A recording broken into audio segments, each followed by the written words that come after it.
Hey, and welcome back to episode number six.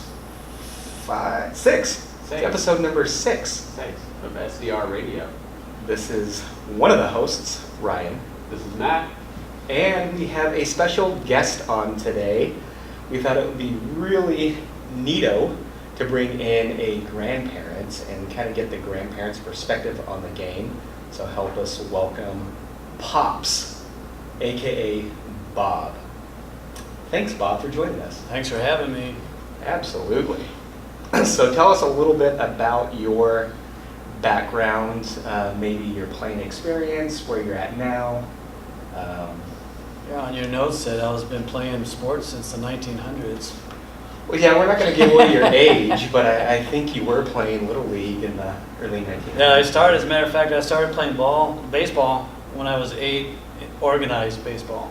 Okay. I'm the youngest of 3, so I always was in with their practices and going to their games and that sort of thing. So I've been playing, baseball was my game. Got into I'm sorry. Oh. I'm sorry. I'm just joking. Only those that don't know the game don't know the game. And for you, real quick, for you people, for our listeners, this is Soccer Dad Radio, but Bob will get into a little bit. Like, he started playing baseball, but where he's at now. So if you're thinking, oh, this isn't about baseball, is it? Let's just hold your horses and let Bob tell the story. The grandparent perspective. We Yes. just wanted to, Yeah, way back in the days. That's what we want to get is the difference in times in kids playing organized sports, but also the different points of views. Exactly. Not just parents, not just coaches, not just players. We want to get How it's changed since the 1930s to the 40s to the 50s. Yeah, I mean everybody has a different viewpoint on the field, Right. so Yes. that's what we're trying to touch. So I'm sorry for interrupting. No, that's You fine. go So on. most of my childhood and teenage years, I played baseball, and in high school, I played baseball and football. I only started playing football, organized football in high school. Are we talking American football, or is this like Football, American Okay. football. All right. Was soccer even? They On had the that. radar, like They it had was? that. That was an option. I didn't even know about the game back when I was in school. Like, what are you guys doing? And so it wasn't something that a lot of people actually went out for. There was there was one football player on my team that went out was playing soccer, and none of us got it. We didn't understand. Did he get made fun of? No, Maybe. because he was all CIF as a senior Okay. in his position, and Just stuff Right. all around. yeah, he was a great athlete, so no one really bothered him or anything like that. type of Makes thing. sense. So then I actually started playing soccer about 20 years ago. My kids started playing arena soccer, and they talked me into playing with them, and I did. So I learned about arena soccer, and then they went from arena to full field outdoor soccer. I got so confused. It was when you get put in a position, here, this is your role, and you don't know that much about the game, Yep. it's really confusing. Even though I did coach when my boys were little, I coached for 2 years. I didn't know anything about the game. I ended up going to the library and getting a book and learning how to coach. For you listeners, this is pre-YouTube. This is way back then. So anyways, once I finally got the niche of the game, and it became a little bit easier. Physically it didn't, but played, I think my last season was an outdoor game. Well, that's pretty cool. How was that experience being able to play with your kids? It was Good fun. sport, yeah. We played softball also, so we were playing like 3 leagues, as a matter of fact. We had 2 softball teams and a soccer team. So it was, and we were champions in like pretty much every league we got into. That's awesome. But it was fun playing with them. Because Pops is that good. Yeah. Yes. Yeah, of course. Right. Follow the leader. Awesome.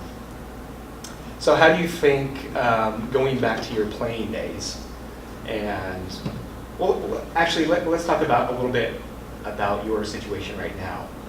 Are you still watching your kids, or are you watching your grandkids? What is your role today? My role actually is I've given myself up to be where I need to be. So if I need to take one grandkid here or take my son to go coach here, there, whatever, I go where I need it to be. A lot of times it's watching the grandkids, going where they need to be, get them to the games and just be there. And how is, first of all, that's really cool, because I don't know, as much as I'm around games every weekend, and I have been for the past umpteen years, the amount of consistent faces as far as grandparents that you see on the sidelines, it's not that, no, there's not that many grandparents out there supporting weekend after weekend. And it's really cool to see that you actually do that. Well, you know, I've been athletically involved in sports all my life. And so my kids, when they started playing ball, they started playing baseball, and they ended up dropping that and putting all their efforts into soccer. So being in club, you travel, right? So you go, and that was the funnest part, is traveling all over the place. So that's one of your best memories, looking back? Yeah, and I'm creating new ones now. Right. And so it just kind of like, oh, okay, we got another set to go travel with and watch them play and that sort of thing. And it's like, it's what we do. It's what I do. It's what my other two kids do. We watch and follow. It sounds like you live for the weekends to go watch. Pretty much. The grandkids play. Yeah, I look forward to it every week. Well, yeah, being a big baseball guy, and then, I mean, we've only known each other a couple months now, I think, when I first met you, but, you know, seeing your involvement and sitting here in a Man City or a Man United jersey. Whoa, wow. Just want to throw that out there, see if there's any reaction. He's a diehard Man United. Like, you're knee deep in soccer. Yeah. You know, like I would think like soccer was just the past, like that's all you ever did. You know, I mean, just coming from watching a game, you know, watching games and being at the kids' games and just being so heavily involved, I would have definitely put all my money on like, yeah, he's a soccer guy, not a baseball gotcha. guy. Right. You know, growing up, so it's just cool to see at that level that you've invested that much. You know, and I think that's what we try to get out to parents too, is you know.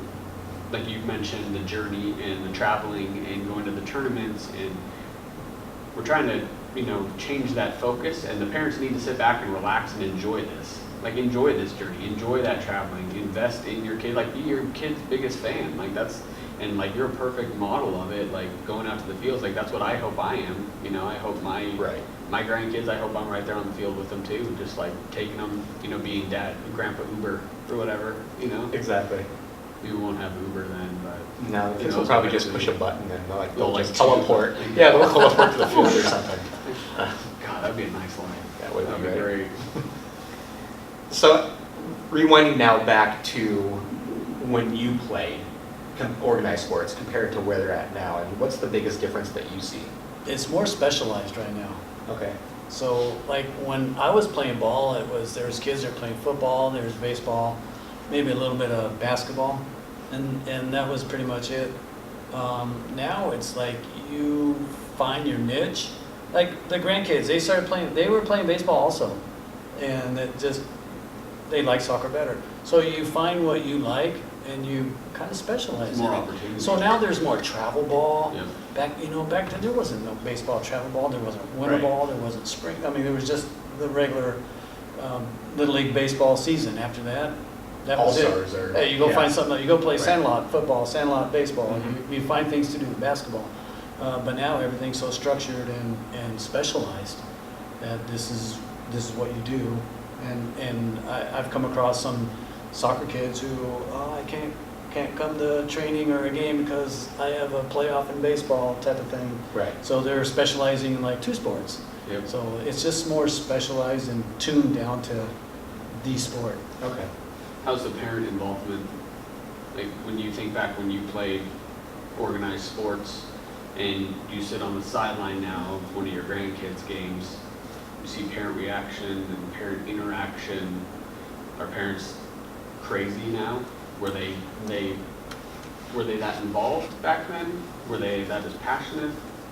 Like when I was playing ball, if I saw one of my parents show up to the game, there was great support. It's a great feeling.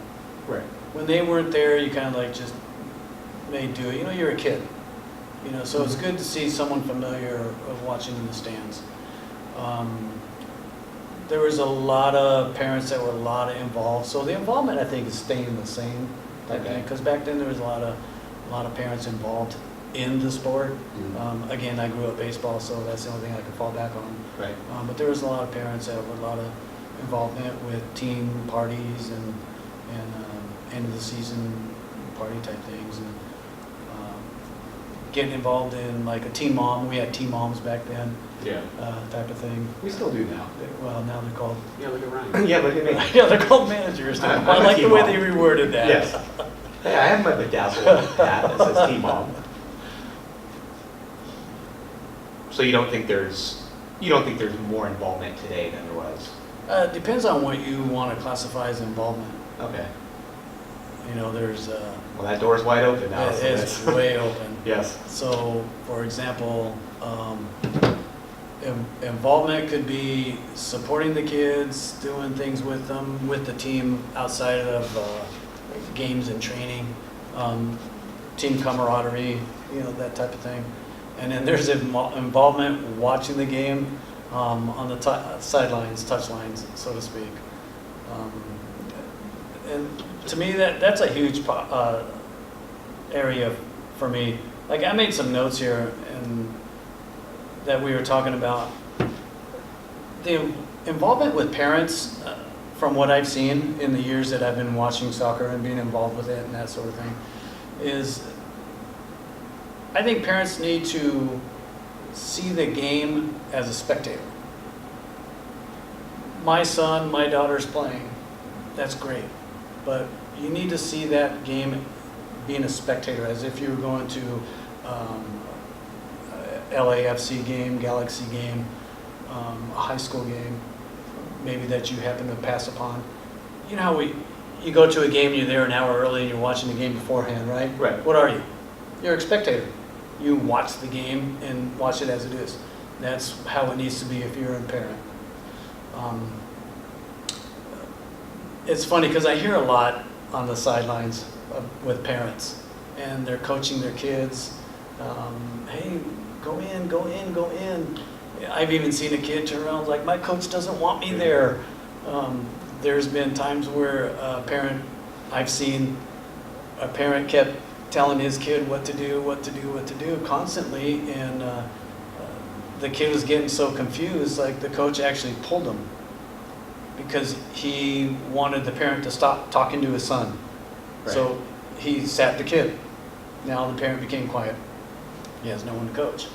Exactly. Yeah. So, and it's funny to me where you spend all this money to have a coach, do their job, train your kid, teach them the whole 9 yards, right? And on one day, you go out on a weekend and you're coaching your kid. Yes. That's what you're paying to have done. Be a spectator.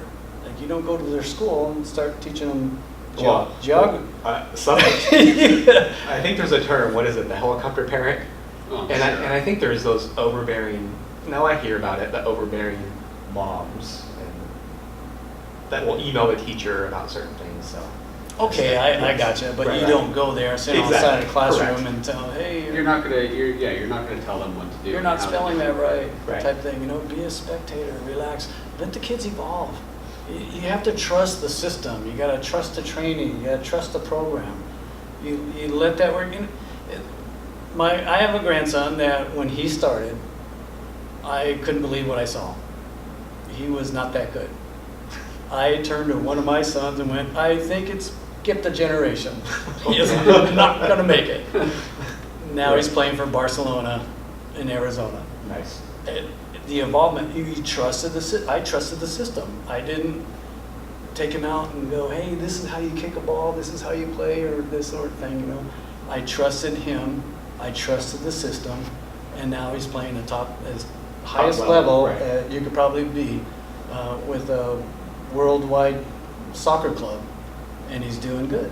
So it's trusting the system, trusting your kid, trusting the coaches, let them do their thing. And I think that's the fault of the parents and the player initially. Then, I mean, if you feel that you have to sit on that sideline and coach your kid because your coach isn't doing it the right way, then obviously you've made a bad choice or something. Somewhere along the line, a move needs to be made where you're getting the correct development, or you're getting, because you shouldn't have to coach. Like you said, you're paying $2,000 a year. Let's just say that's just tuition. And if you're doing the work, Yes. then you're wasting your money. Well, Why it's don't kind you- of going back to this past weekend when our daughter's team was playing in the CRL plant. And just being there at that event, and these are 04 players, so birth year 04s, 14 years old, 13, 14 years old, and the amount of parent coaching that I heard, just being down there at the facility, it was shocking to me that you still hear it. I made a trip to Arizona to go see a Barcelona game, and it was a game before my grandson was playing, and there was parents.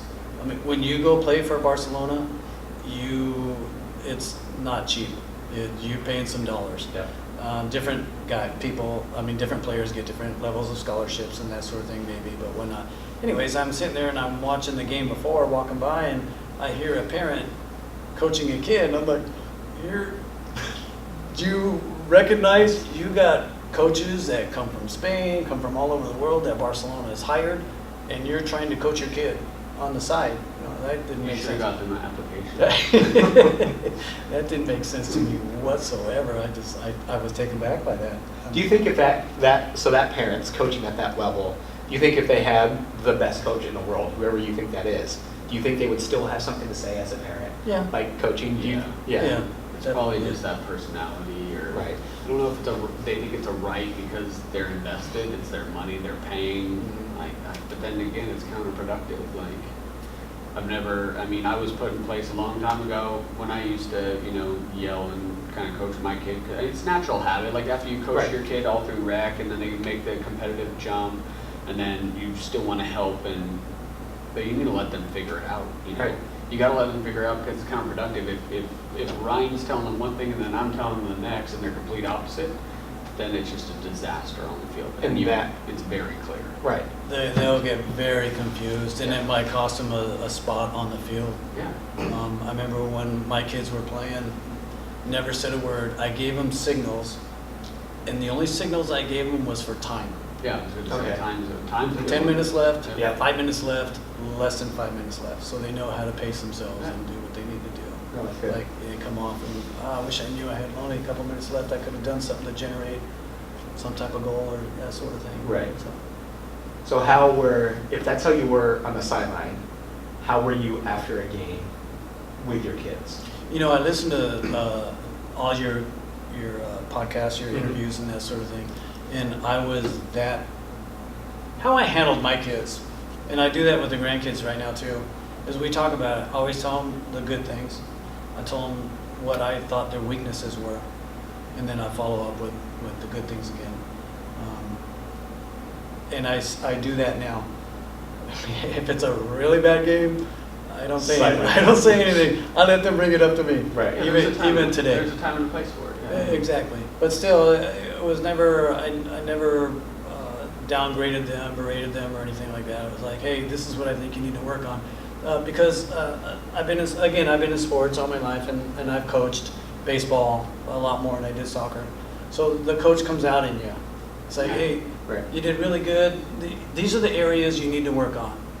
And then you go back to some more good things. Well, I think we all look for experience and guidance, and you have to have constructive criticism and feedback, and it's no different than us, we get feedback from people like, oh my God, I love what you guys are doing with the podcast, and then we get feedback like, hey, the audio was kind of off on the last one.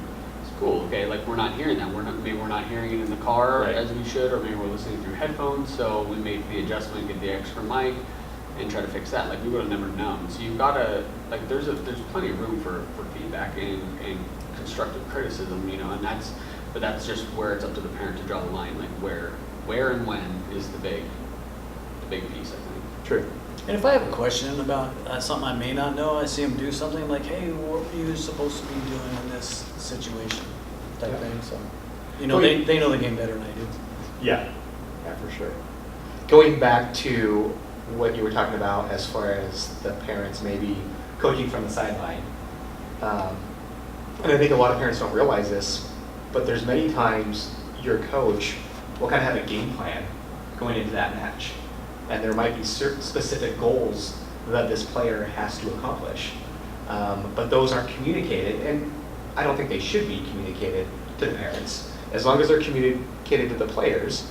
But as a parent watching it, I don't think that they realize that coaches do set those goals, Right. and maybe they aren't taking as many shots as they want, but the coach wants them to cross the ball X amount of times. Yeah, that's Or- a perfect one with Mackenzie's, because she was, I know, almost every, I mean, one of the games, it was like nine, just flying down the sideline 9 times and crossing the ball in. Never Yeah. cutting, never going to goal, never scoring, and I'm just like, what the hell is going on? Yes. Like, I'm pulling my hair out, because I'm looking at a perfect opportunity, da. Sure enough, we got in the car, ends up Kevin gave him goals, like, hey, I need you to cross the ball in 5 times.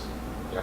She did it. She was sticking to the plan, and then now the crosses are working more and when they should, and that's it. Like It's kind of laying that foundation. Yeah, the parents need I to had know that it's in my coach. notes, Right. and that was one of the things I was going to talk about. And that's part of trusting what the coach has. They all have a plan. Let them. Or they should. Yeah. Yes.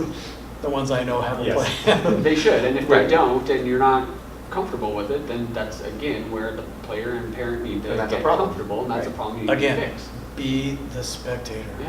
I was at a game. I was at 2 games last week, and this is what I heard on the sideline. Go team, you got it. Go get them. You can do this. Hey, let's get a goal. Didn't hear one thing about coaching. Okay. It was great. Yeah, I was that like, was nice. that was very nice. Those were well-trained parents. Well, they really were. Right. And sometimes that's what you have to do. You have to train the parents. Yep. Oh, Say, hey, absolutely.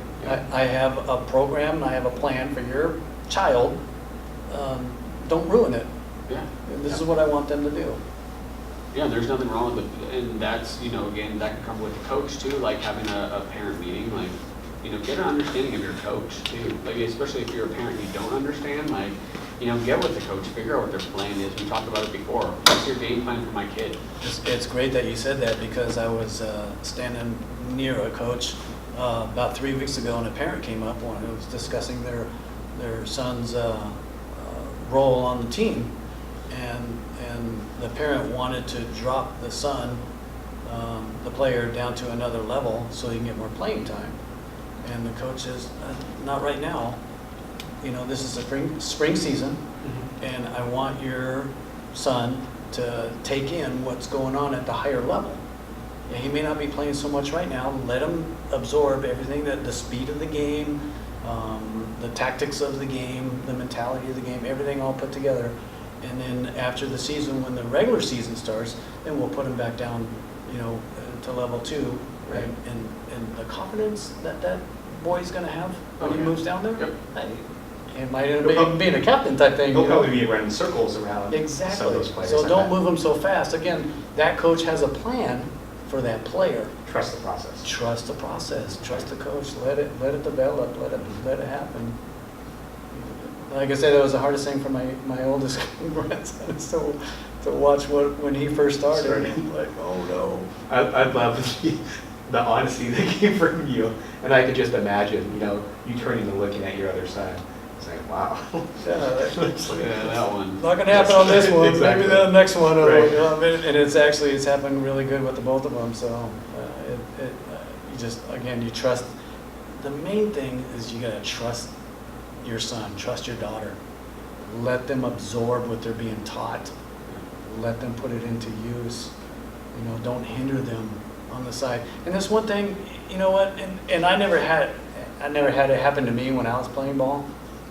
And it's baseball, where there's a lot of heckling, there's a lot of critiquing going on when Right. you're out there. But one thing I never had to worry about was, oh my gosh, what did my dad think? What did my mom think? Right.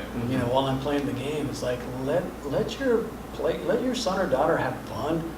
Let them learn it without worrying about what mom and dad are thinking. The negative The content. negative Yeah. aspect of Right. the whole thing. And are they going to approve? Exactly. Play, Yeah. you know? Yeah, let the coach do that. Mhm. And that's how.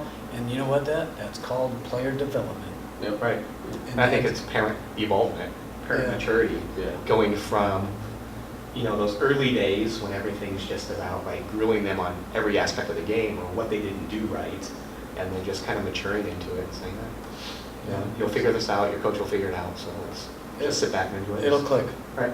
It'll click. At some point, it will click in. Hopefully sooner. And I've seen it. I've seen it in players. I've seen it with yours. Mm-hmm. I've seen it with other players. I'm like, why is that kid playing club?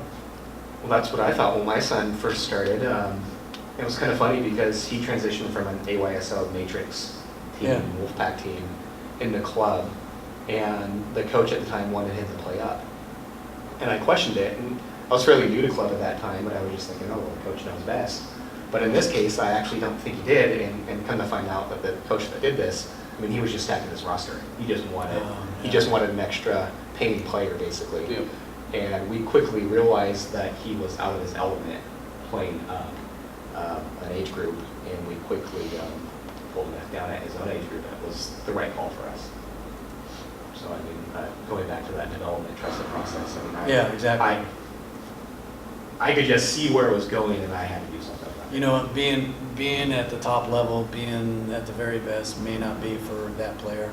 Right. It may need for them to develop themselves at a lower level, get that confidence, because that confidence factor is huge, and that'll take them up to the next level.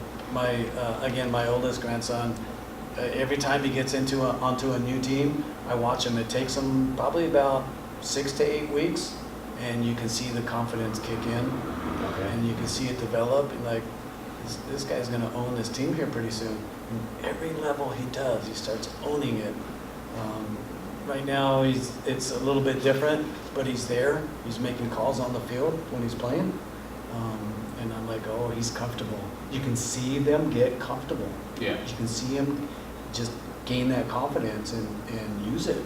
And it's really interesting and fun to watch. What's pretty cool for our listeners right now is there was, I don't know if you saw that, but there's like this passion, this spark that just came across Pops' face when he's talking about his grandson, and it's really cool to see.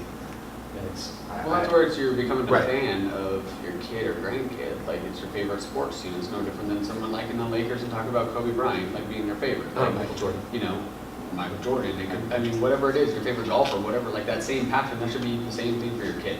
Right. You know? It is, and it's great. You know, one of the questions, I'm going to cut you. I just looking at the notes here, and one of the questions on here is like, what do you enjoy most about watching them play, your grandkids? And it's like, you know what's fun about watching them play is what they learn. Are they using what they learn? Yeah. Their methodology, their tactics, their soccer IQ. You know, watching them use it. And it's like, oh, that's nice. Right. You know, they are developing. And again, it's not being involved constantly. It's watching them do their thing. Mm-hmm. Well, I think that's the problem too, is every parent wants to try to show them the shortcut. Yes. Like, hey, this is the quicker way to figure this out. But honestly, Right. when you're in a game and speed of play is going and stuff, no matter what you told that kid, it's not going to click or impact until I think it's what Heidi was saying, learning tactic first, right? Until they're actually learning the way the play needs to go and learning why it needs to go that way rather than you just telling them. Mm-hmm. Because otherwise it goes in one ear and out the other. Right. One of the first things my oldest grandson said when he made the Barcelona team, after tryouts they were done, they would pull the player into the office and talk to him, and they would tell him whether they accepted them or not. They want them to come and play for Barcelona or not. And the way I understand it, he came out and he said, I made it. One of the first things he said is, they like my soccer IQ. Yeah, So, it's a big one, right? yeah, it's huge. So it's not, it wasn't a matter of, oh, I can dribble through 3-4 players and strike the ball and get it in the net. It was what the process, your thinking process of the game. You know, what are you doing to help the team? Right. Yeah. Having the vision on the field. Exactly. What's next? Yeah, vision is Yeah. huge. That's Mhm. huge, and that's what I look for when I watch my grandkids play. Is their vision? Are you Right. seeing this? Are you seeing that? Are you playing the ball the right way? I'd rather have them do that than score 4 goals in a game. Yeah. That's meaningless unless you're able to do what you're taught to do, and you're helping the team out that way. Do you see any difference watching like your grandkids play versus watching your kids play? Is there any more enjoyment or? Yeah, you know what? There is. It's huge now because I know the game better. Okay, there you go. Yeah. Okay. That would help. My middle son was the one that that stood out the most as far as club ball. And, well, he went the furthest, let me put it that way. And it was fun watching him play. I had a referee come to me one time after a game and go, he reminds me of Wayne Gretzky. He plays the ball. He plays the ball like Wayne Gretzky plays the puck. Plays the game, yeah. He Where it needs to go. Exactly. He passes off, and he had a ton of assists, Mm-hmm. and then he's there in case when the ball backs off and on the rebound, and he's able to finish it. Yep. Yeah. So that was a great analogy comparison. I mean, to Wayne Gretzky, that was like that's huge. Assisting and stuff like that is so underrated. Oh, it is. Very underrated. I still, like, from my younger daughter's last team, like, there's just someone that was focused on goal, and that's all the parents want. And, like, if I was that parent, like, I would have stepped back and be like, okay, like, we get it. Like, you can score, you put your head down and do great, but, like, you're not going to be an all-around player. Like, that's not something a coach is going to want. Right. Like, you need to have more skills in your bag, you know, and it just, you know, that I sit back and I get excited when I see a good assist. Because you can just see, it's one of those, like, those plays where you can just see it kind of evolving, and you're like, oh my gosh, like, they would just, oh, there it goes, like, the pass goes in the middle, and it's just a great finish, and just that whole, like, the whole structure of the play is just exciting. The whole buildup of the play. I mean, watching it maybe come through the midfield, and then, you know, you get that nice through ball, and someone's there to finish it, or if they're building up in the back or something. Yeah. It's awesome to watch good. I had my soccer. youngest grandson ask me who my best player was, my favorite player was, and I'm like, well, it's got to be Bastian Schweinsteiger and Kelly O'Hara of U.S. Soccer, because they play simple. They're very tactical. They're simple. They're basic. They have vision, Right. and they put the ball where it needs to be. They don't. It doesn't have to be Ronaldo or Messi or Suarez or anyone that scores a whole bunch of goals. That's not. Because they're few and far between. Yeah. Yes. Those are the playmakers, and those are the ones that, like you said, they're underrated. Yeah. And it's like, and it's fun to watch Yep. because they've developed the game. For sure. Let's see. What is next on our list? If you could go back to your playing days, what would you have done differently? You know, that's a great question. I let my athletic ability take me as far as I could, but my confidence stopped me. When you get to your teenage years, to push forward, like I should have been playing college ball. I could have been playing college ball, Yeah. and maybe a little bit further, but I was shy and I was bashful. I went to a college to go talk to a coach. I couldn't find anybody in the office. I heard them around the corner, and I didn't want to go interrupt. That ended my playing career. Got it. So it's a confidence thing. It's like trust in yourself. You got to trust your talent. Know that what you're capable of doing, and own it, and use it, and do it. Don't let anything stop you from doing that. Distractions was one of a big topic in one of your last episodes, and that's don't let anything get in your way, whether it's a person or a material thing or whatever the case may be. It's like, you know what, you want to play ball, find a way to play ball, and confidence is huge in that area. Go get it. Don't be shy. Don't be bashful. You might be told no. Deal with it. You're going to be told no so many You're times going to be over. told no so many times. Throughout life. First. Go Yes. deal with it. Right. You know, and if they tell you no, don't accept it. Exactly. No, prove yourself. And that's what I would change. Which leading into that, so the participation trophies. Oh, yes. Everybody Oh my wins. gosh. Now, I heard this morning I was driving, and I think it was Go Country. They brought up an article that in New Jersey, there's a high school in New Jersey. The cheerleading team is now accepting everyone. Everyone that tries I saw out that. makes the cheerleading squad I because saw that. one parent wrote in and ruined it for everybody else. So she wrote in and she said, it's not fair that my child didn't make it during the cut. So, you know, I'm going to stomp my feet and throw a hissy fit. Yes. And the high school Cake. caved and changed the whole thing, and now they've made, I think it was additional teams, they made extra teams, now there's like 6 cheerleading teams, but anyone that tried out made it now. They're gonna have more cheerleaders than football players. Right. Yeah. Well, what's that doing for that kid after cheerleading, after high school? Let's say they go into college and then they're interviewing for a job and they get cut from the job. They don't make it out of the round of interviews.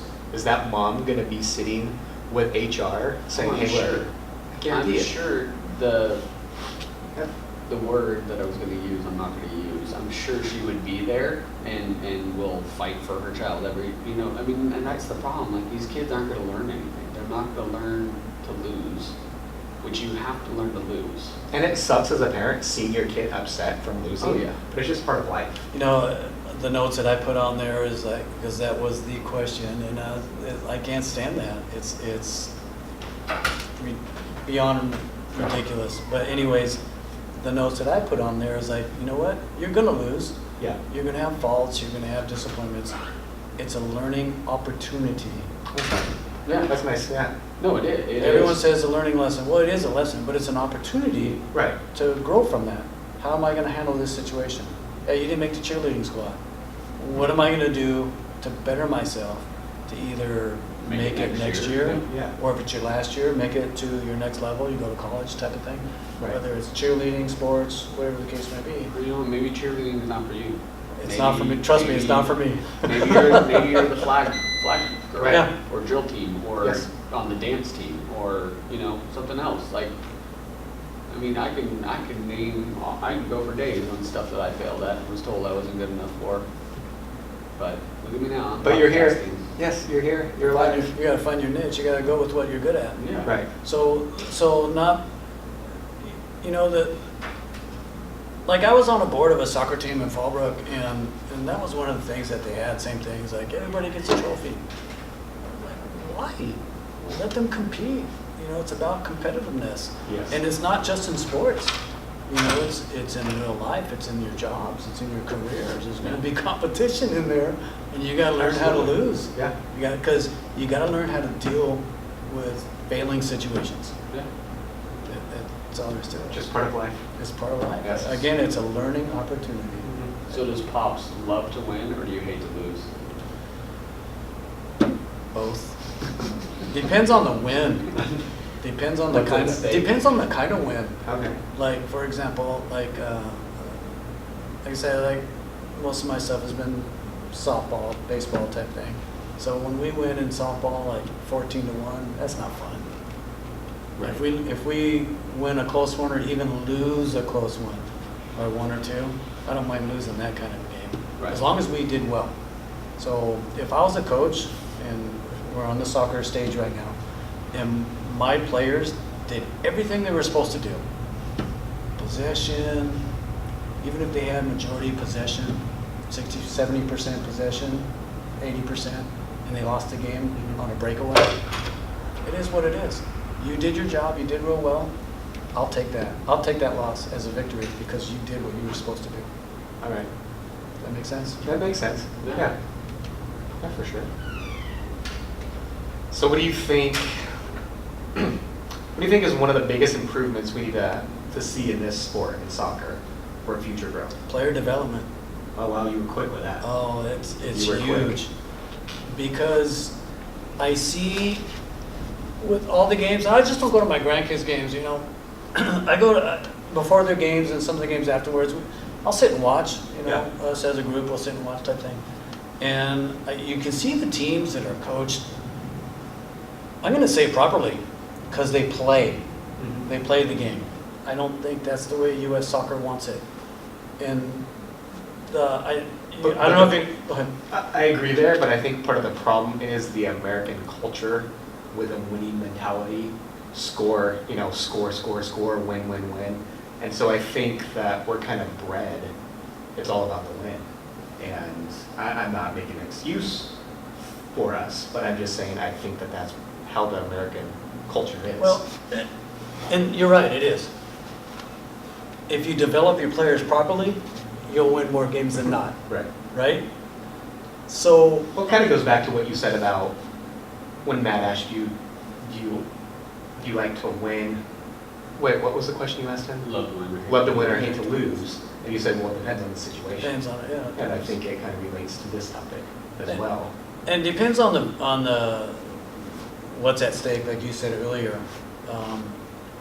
So with your kids and the season, that sort of thing, preseason tournaments, that's a great way to find the look at the team and what needs improvement. That situation, like if you lose a bunch of games, you lose a bunch of games. Now you know what you have to do to make it better. Postseason tournaments, those you have to win.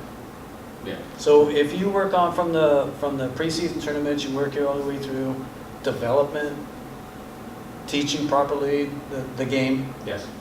Putting everything in its proper place, then you put all that into the postseason tournaments, and at that point, it's going to be up to the players. You know, like you hear it all the time. Do you want it? You know, Right. what are you going to do to get this win? Because if you do everything you're supposed to do, then they will play the way you taught them how to play. And if you taught them properly, then you should have success in most cases. You're going to face, some tough teams and that sort of thing. Nothing's going to be easy. But if you do everything you're supposed to do as a coach, and that was another thing that I was going to branch off to, Yep. is coaches investing in coaching, getting the coaching educating yourselves in the proper coaching, the way U.S. soccer wants you to do it, type of thing, the development academy, that whole thing, is like invest in training yourself so you can apply that to the kids. Right. So I think that's the coaches that take it as a career, Yes. as a passion and what they want to do, whereas the other ones are just chasing the dollar. It's a part-time gig, make a few extra bucks here or there. I've seen those too. And that's where the development lacks. That's where you see the most frustration with parents and players, and the club itself. I hear stories, and Yeah, that's I mean, not good. Yeah, that's a big one where coaches are failing their players. So it's an ego thing. Are you interested in yourself? Or are you interested in your players? Right. Do you want your players to go on and play college and progress from there and get on a pro team, maybe on the U.S. national team type thing? Yeah, then you sacrifice your ego. Yeah. Right. And you do what's right for the kid. And there's not enough of that, I don't think. No, I don't think there is. I think it's hard for a lot of coaches and adults in general to actually kind of check their ego. But the good ones do. Yeah, I want to go to work on Monday. My kid scored 3 goals. Cool. Awesome. Great. Yes. In the rec match over the weekend. Where do you think like parents are failing their player? What do they need to do? They're not being spectators. Spectators. So they're being coaches. They're just. Yeah, you know what? Ego. I think a lot of times that goes back to what we were talking about before. It's like, it's an ego thing about my kid this, my kid that. Don't live your life through your kid. Let them do their thing. And again, it goes back to trusting them. You see it time and time again. You're walking off the field, you go into the parking lot, and there's the family that's arguing about what you did wrong. Well, let them be them. Let them find the correctness. Let the coach do their thing. That goes back to the very first part of this session that you were saying was the parents' involvement. Well, the involvement from the parents is to give support. Yeah. Big one. Support the kids. Don't coach them. Don't try and change them. Let the coaching staff develop them. Let them develop. The constant getting on them while they're on the field. Like I said last week, the 2 games I heard was all positive stuff. That's the way it needs to be. Well, positivity is the big one. It's big. The negativity is always the loudest. I mean, that's what you hear first is negative. There's enough negative stuff in our culture and lives that like positivity needs to become the trend. It needs to be reversed. You come off the field and like, oh, guy, I'm gonna get it from my parents. Yeah, you already know. I don't want to play anymore. Yeah, you already know that you You had a don't crappy want that. game. Yeah, the player knows. You don't need that reassurance. You don't want that. You Like, know? hey, Johnny, come here. Let me pour some salt in that wound for you. Yeah. You take Yeah. your best players in the world, they're going to have bad games too. Yeah. It's human nature. So let them have their bad games Yeah. and let them go out there and have fun. Let them enjoy it so they can advance if that's what they want. If their passion is that game, let them advance in it. Don't, my brother quit playing baseball because the coach he had just kept drilling him. He's like, yeah, I don't want to do this anymore. Yeah. Right. It's And It's he not was fun good. anymore. He was good. Wasn't as good as me, but he was good. Ooh. Jab. Yep. He was good, and he stopped playing. It was a shame. I was saddened by that as a kid. That's sad. Where do you think players are failing themselves? I think it goes back to that confidence level. I was gonna say. Yeah. There's one kid on my youngest grandson's team that he's somewhat decent. If he just trusts himself, trusts what in his abilities and what he can do, listen and learn and just, okay, I'm gonna trust this and own that part of the game, own that position, this kid could be pretty good. Yeah, You- believe in 'cause himself. You can see it. You can see the traits in these kids and their ability and their knowledge and what you actually can see what they're learning. It's funny, I told this guy a while ago, we were away from the game, we were away from everything, and I go, hey, I noticed you were doing something on the field, and I'm like, I had to throw my coachingness in there, so I'm like, if you do this and this and this, you'll be more open and this sort of thing, whatever. And then 2 weeks later, the coach was telling him the same thing. Nice. So I'm like, hey, did we not just talk about that a couple Right. of weeks ago? It's like, trust in what the coaches are telling you, trust in what you can do. And then trust in your ability. And your yourself ability, as a yeah. player. And even if the ability is not there, it's going to be there. You gotta give it a shot. Right. You gotta fail. Mhm. And going back to failing, it's the only way you learn. You make the mistake, you fail, you correct, you move forward, and then it's a never-ending cycle. Right. Yeah, it's a tenacity, don't let go. Yeah. Just keep going. Just, if you want to play the game. If you want to play the game, you need to assert yourself. Find that confidence level. And that's where the parents need to step in and say, hey, you can do this, and go and do it and get it done. Confidence is a big thing at that age, in my opinion. That was for me. Like I said, I played baseball longer than I did football. I played football 3 years, and I was better at football than I was at baseball. I was all CIF and that sort of thing, and in baseball I was on the bench. I was a utility player. I was a utility player. So it was just all through my athletic ability that got me to that point. And so without support, without anything. So I'm thinking that at the age where your kids are, actually, it doesn't matter, even the little ones, you support them, you be the supporting parent. You don't need to coddle them, but you just need to be there when they need you to be there. Right. And let them trust the system and their own ability. And that would be my suggestion to them at home, just that confidence thing. Because confidence is like knowledge. It's a lot of power. You have a lot of power in that. And with confidence, you can go all over the place. Yeah, it goes anywhere in life. It goes all Absolutely. over. All over. Yeah, mindset is huge. Yeah. Yeah. I would agree. Have anything else that you'd like to add, Pops? When you started playing baseball, was it, what was the gear like? Did they have gloves? Did they have? Wow. All right, I think that's. It was rocks and a stick. Yes. Actually, we played more Sandlot than anything. Yeah. So it's funny when that movie came out, that Sandlot, I'm like, oh, that's what we did. That's a great one. A lot of kids probably, a lot of parents probably did that right now, type thing. So. Anything else you want to add? I know you had some notes. I don't know if there's anything that Oh, you it's, missed.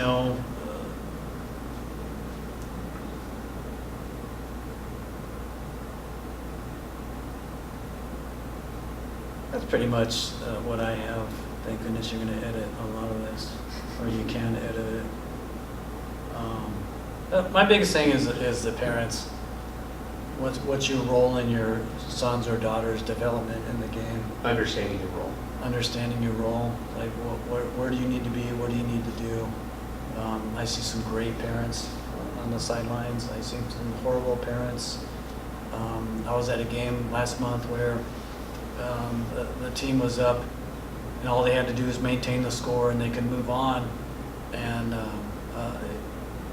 some who may know the game. Oh, I do have something else. Some who may know the game will say, "Okay, park the bus." You hear that all the time. Park the bus. Park the bus. Mm-hmm. Well, there was a breakaway on a counter. They had a chance to score, and there was a parent going, "No, don't, no, just hold the ball, hold the ball, hold the ball." Well, one thing they don't realize in tournaments, a tiebreaker has Goal difference. goal differential. Yes. Has a lot to do with it. So I asked the coach afterwards, I'm like, "What was your deal with that?" He says, "No, we're playing defensively, but anytime we have a breakaway and we have a chance to score, we're going to put press. one. We're going to Yeah. put one in." Mhm. Yeah. So here, this parent's like barking, feeling that. No, he's like telling the kids, "No, hold the ball, type of thing." So that goes to what my next thing is like, parents can take an interest in the game by learning the game. Right. Oh. Yeah. Do you know what Yeah, position games, 4 is? Yeah. Yes. Do you know what position 8 is? Learn the game. If you learn and understand the game, you might learn and understand what your child is doing. And then you'll stop saying boot it. Boot it. Yeah. Or shoot from the 50-yard line. Yes. And you'll learn and understand what the coach might be doing. Learn U.S. Soccer. If you go to the website, there's a section there that you can print out and read and whatnot. Study. It's rules of the game. Learn the rules of the game. A lot of times you'll see handballs and you'll see offside and that sort of thing. And learn the game the way your child might. Not as much probably because they get direct coaching, but learn the game a little bit more and you'll understand what's going on in the field, and you'll be able to take things a little bit better. Turn on a soccer game at home Yeah. and watch it. And then it's just, Yes. you're investing. You're Right. investing in that soccer IQ for yourself and for your reinforcing for your player. And don't just watch where the ball goes. A lot of times when I watch American football, Mhm. a lot of times I don't watch where the ball goes. I look at the linemen or the linebackers because that's Yeah, where the setting play, up that play that's where where you're the plays seeing- develop. Yeah. So in soccer, I watch where the defense, when the ball's coming, when you're getting attacked, I watch where the defense is. Like, okay, Who's dropping? who's going to stepping? get Yeah, through yeah. because you're not paying attention. Yes. So yeah, learn the game and it'll be better for you as you watch your child play. To make an investment. Yeah, make an Mhm. investment in that type of thing. So Going back to what you said about the parents learning the game and then supporting their player, and I think that most of the time coaches are pretty open. If you want to reach out and have a question, I think most of the time they're pretty receptive in answering your questions. Yeah. And, for the parents listening, that if there's anything that you might not understand about the game, or maybe you didn't understand about the game that you guys played this past weekend, let some time go by and then shoot your coach an email or a text. And I'm sure they'll be happy to sit down and explain themselves to you. Yeah, face to face is best. Yes. I mean, understand your coach. Figure Yeah, him out, don't just keep it. Right. It's an open door policy, and if Exactly. the coach doesn't want to, then there's an ego issue there or something. Something's wrong, because any coach should, if they're truly passionate about developing and putting investment of their time into that kid, then they should want that structure and reinforcement at home from the parents, I would think. Right. if you get a good coach, he's going to try and develop your kid. So it's funny because when a coach talks to players, he talks a certain way. Yep. When he talks Yes. to parents, he talks a different way. Yep. Parents invest in the game, learn it, so he can talk to you the same way he talks to the player. Then you'll understand, and it'll be easier for him to explain what the situation is and that sort of thing, what their goals That's a are, great point. Yeah, exactly. what their plan is. Like again, every coach, most coaches have a plan Right. and what they want to achieve, not just win. And I think the good coaches are going to teach your child how to play the game properly. Yep. And that's how U.S. Soccer wants. They want you to teach the kids, as a coach, how to play the game. What every position, 2, 3, 4, 5, Yes. 6, 7, 8, 9, 10. Right. I look for that every time I my grandson, they always post who's the starting 11. So I look and see where he is. I'm like, oh, he's playing in the 8 spot or the 10 spot or Yeah. that sort of thing. You know? And So- some people listening to this are like, what does that mean? Exactly. What's an 8? What's a 10? Yeah, there's numbers What's a assigned to 6? every position on the field, so I'm still not clear on all of them. To be honest Oh, with you you, never neither know. am I.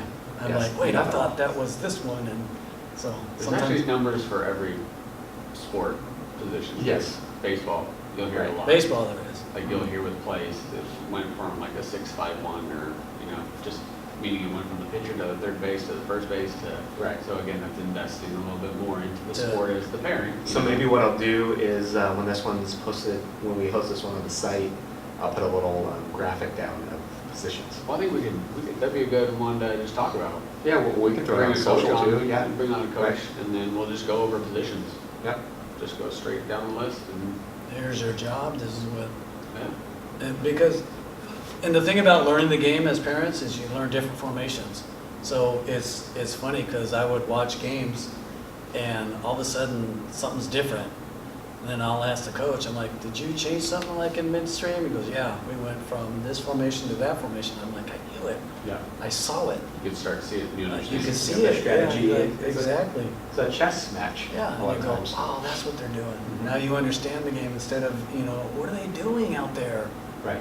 You know, you hear that a lot too. What are they doing? Learn the game and you'll understand. I can't wait till we can mic up some of the sidelines and get some good parent audio on this show. That'll be a good one. That's coming soon. Yes, it will. Well, thanks for coming on, Pops. Oh, thanks for having Yeah. We appreciate it. Definitely love the grandparent support and your perspective on the game, and we'll definitely have you It's on. great. You know, It's down the road. it's a great part of life when you have your kids or your grandkids, and the nice part is that the passion they have for the game and what they want to do with it, Right. and watching them develop and that sort of thing. And I've seen some players that been mediocre players to right now they're fantastic. I'm not talking about mine.